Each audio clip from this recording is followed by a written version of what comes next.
Hello, everybody. Welcome back to Daisha's Duelist Academy. Today, we got another goat boss monster to show off in a deck. Today, we have Air Knight Parshath. Uh, in goat, he was mostly used as a decent monster to use in goat control, as shown by here. Thanks to Zach, who gave me the deck. He's also here to help me go over the goat part. So, Zach, you want to explain why Anite Parshath was used in the deck that basically gave Goat format its name? Okay, so before we begin, I do want to preface this. If you're a modern GOAT format player, you will know Air Knight Parshath is not as good as it once was. This build is modern, but still a little bit outdated because right now, I am main decking cards like Jinzo and Abyss Soldier, but we'll just get into the card by card. So you play two Air Knight Parshath. Air Knight Parshath is a level 5, 1900, 1400 monster. This card is very good because when it attacks a defense position monster, it inflicts piercing damage.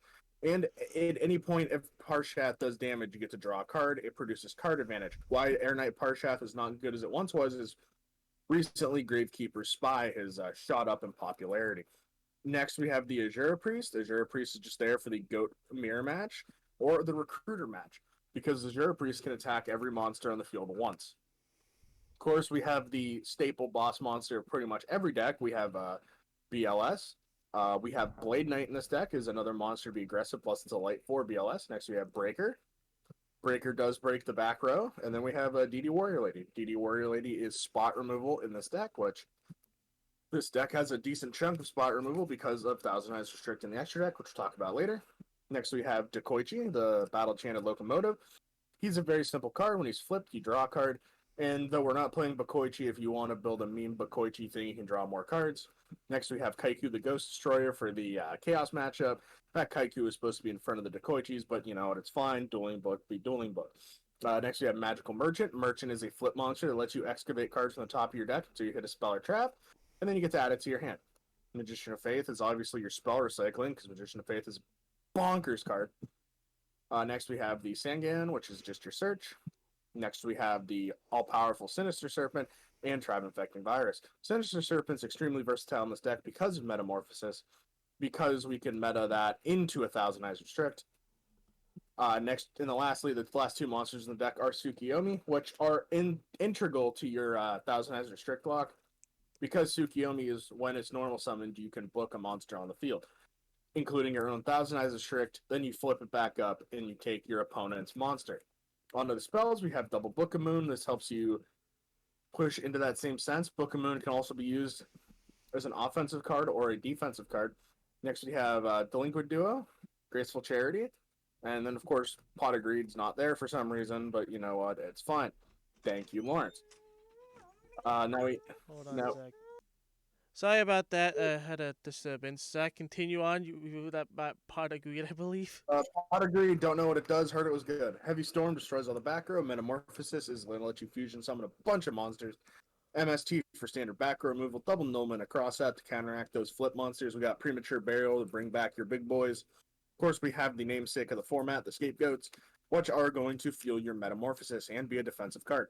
Last spell in the deck, we have the Snatch Steal, which kills your opponent shit. And then we got Call the Haunted, Mirror Force, Ring, and then, of course, Torrential got moved because Dueling Book. Anyway, Torrential nukes the field, and then Sakuretsu Armor is just some battle traps. By the way, in this video, we are not talking about the side deck because it is out of date as hell. Anyway, for the fusion deck, I have this fusion deck. Keep in mind, in real GOAT format, you can play as many as you want because there's no fusion deck limit. But in this one, we'll just talk about the important cards, starting with Dark Balter the Terrible. Over to your left. There you go. He's a level 5, so you can use the card we were talking about in this video, Air Knight Parshath, to summon it. He can negate a normal spell card by paying 1,000 life points. Also, when he destroys a recruiter or a Sangan, it does not get its effect. Up next, we have Darkblade the Dragon Knight, which is right to the right of it. When he inflicts battle damage, you can banish 3 monster cards in your opponent's graveyard. Pretty good. We'll just quickly look at Darkfire Dragon because it's one of 2 level 4s. So if you really need a dark in your graveyard or something with like a Dekoichi, you can meta that in order to get to your BLS. Dragonis the Wicked Knight. is the highest attack, level 3. In some desperate situations, you can metamorphosis a Sangan. I have done it. Fiendskull Dragon is a very cool card. This one negates the effects of flip monsters, and you can negate any trap effect on the field.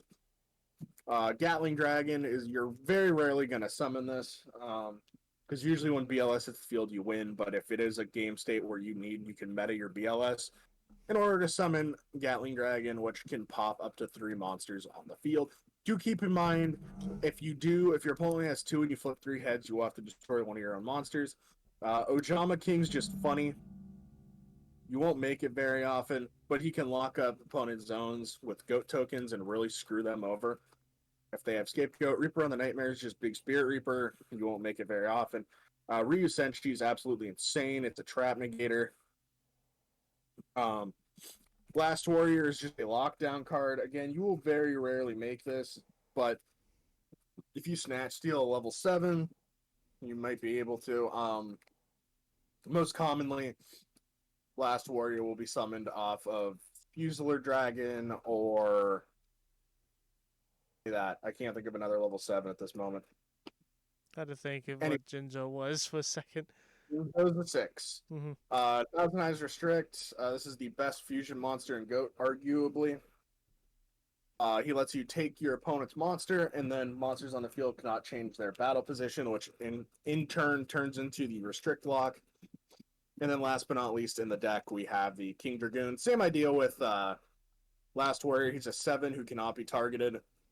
So he's very difficult to out if you can summon him. In the modern GOAT control variant, I am playing Cyberstein in the main deck to summon this turn 1. And a lot of decks cannot out that. And yeah, that is it for my GOAT part of this video. Lawrence, take it away with the modern part. Yeah, then... So I'll hand it back to him. Yeah. So this is still, in my opinion, like a work in progress. I'm still figuring this out a bit more. I would like to play. This is one of the few that I want to play test to actually fine tune it, because I do like what it can do. But so far, this is my modern version of Anite Parshath. I played 2 of the regular Anite. I played 2 of basically all the Anite Parshaths. So we all know what he does. Zach already explained it. Then we have his leveled up version, which is Neoparshath the Sky Paladin, which you can special summon this card from your hand by tributing 1 Anite Parshath, and if this card inflicts and it has piercing. That's good. And if it's basically Parshath, only when you have Sanctuary in the Sky and your life points are higher than your opponent's, this gets more attack points. It's basically, like I said, an upgraded version of Parshath, which you will have Sanctuary in the Sky active if you do have the Sanctum of Parshath, because this counts as the Sanctuary of Sky when it's on the field or in the graveyard. Next, we have the other upgraded version, Sacred Arch Anite Parshath, which this is the better version, because if you activate a counter trap or negate the activation of spell trap or monster effect, except doing damage, that banish 2 other fairy monsters from your hand, field, or graveyard. Special summon this card from your graveyard if it was there, or your hand, even if it's not. And it does piercing as well. And when it's inflict battle damage, you either add a Parshath card or add a counter trap from your deck to your hand. So you can either get one of your Anite Parshath. You can get Sanctum of Parshath or any of the lots of counter traps we play. Next, we have the best. Next, you see this in a lot of counter fairy decks. It is Guiding Iredane, which its monster effect. If this card destroys a battle or card effect, you reveal 3 counter traps from your deck, and your opponent chooses one of them, and you add it to your hand, and shuffle the rest back. And its pendulum effect is you don't pay life points to activate counter traps, and you don't discard. So basically, counter traps are literally free. Who doesn't love using any of the Solemn cards for nothing? Ain't that fun, Zach? Zach, you still there?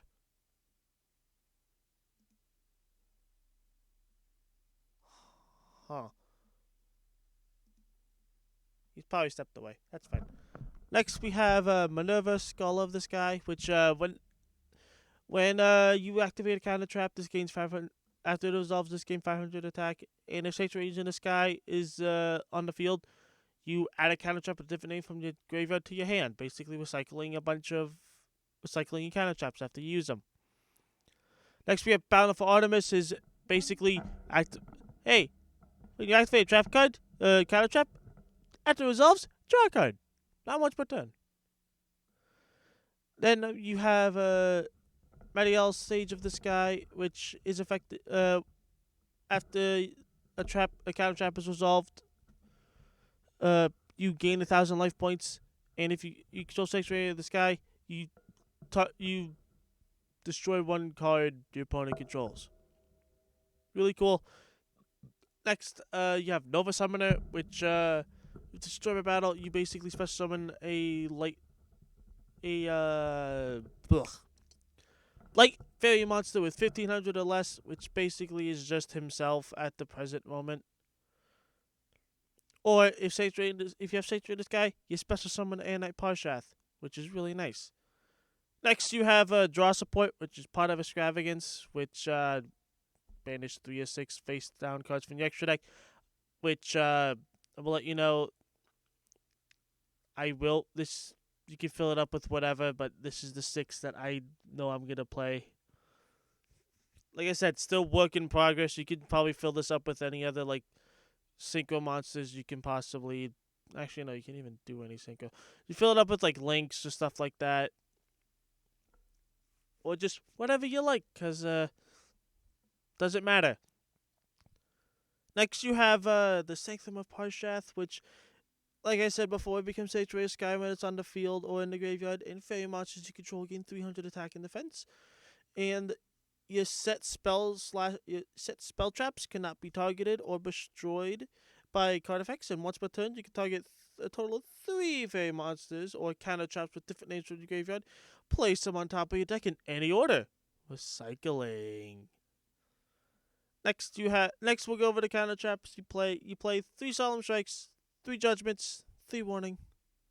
Which I don't believe any of the Solemn cards are on the ban list. If they are, build the list accordingly. I don't think I have any of this. I don't think this has the ban list in it. Anywho, then you play. I play 3 Rebirth of Parshat, which when a spell trap monster effect is activated, you reveal 1 counter trap in your hand, then discard 1 card and pay 1,000 life points. Negate the activation. If you do, shuffle that card into the deck, and you then special summon 1 Parshath monster from your deck or extra deck, which is how you will usually be getting your extra deck monsters. And then I have a 3 Debunk, which, when a monster effect is activated in the hand or graveyard, negate and banish it. It's fun. Lots and lots of fun. Next, for the extra deck, I have Avenging Knight Parshath, which once per turn you target 1 face-up monster your opponent controls, change its battle position, and it does piercing. So, it's not bad. Next, for the Link monster, we have Celestial Knighthood Parshath, which takes 2+ fairy monsters. And what its effect is, you can discard a card and add 1 Sanctuary in the Sky or 1 card that specifically states that from your deck to your hand, or if it's already on the field, you add a fairy monster instead. If not a face-up fairy monster you control is sent to the graveyard, except during damage step, you can banish 1 fairy monster to the graveyard, special summon 1 fairy monster in your hand whose level is higher than the banished monsters. And if you only use each effect of this once per turn. Now let's see how fast I am. And yes, I am right. There's no solemn cards on the ban list. Had to double check that because I suck at that. And I did make a side, which is a bunch of other counter trap options and the other Parshath that I did not use. Which it's a Dark Fairy. It's basically Dark Knight Parshath. It's literally the dark version of Parshath. And when this card destroys an opponent's monster, banish one dark monster from your graveyard, draw a card, and this gains 1000 attack for each dark monster in your graveyard. So it's reason why I didn't play it in this deck, as you can see. But other counter trap options that I thought were funny. Drastic drop off. When the opponent adds a card from their deck to the card or cards from your deck to the hand, including drawing. So during the draw phase, you could just be like, no, they discard one of those cards. Next is Parthan Shot, which is that? Yeah, that's what I thought. What you do is at the end of the battle phase, once the battle phase ends, the end phase. Yay. Next, you have Wire Tap, is when a trap card is activated to get the activation, you do shuffle that card into the deck. Pulling the rug, I find funny, because most extenders are activated when they're normal summoned. So negate the activation, an effect monster whose effect activates when a monster was normal summoned, even itself, and then destroy that effect monster. So it basically is like, oh hey, you want to use your searcher? No. Then Heartless Drop Off was the other option I had, which when a face-up card or cards on the field and or in graveyard is added to the opponent's hand by an effect, look at their hand and banish the added card and all cards with the same name, if any. This just makes it so they can easily you can potentially see what they have in their hand. And if they try to get something out of the deck that really helped them out, you can be no. So that's it for my Untitled Parshath deck. If you let me know what you guys think in the comment section below, and as always, keep posting boss monsters. This was actually one of these.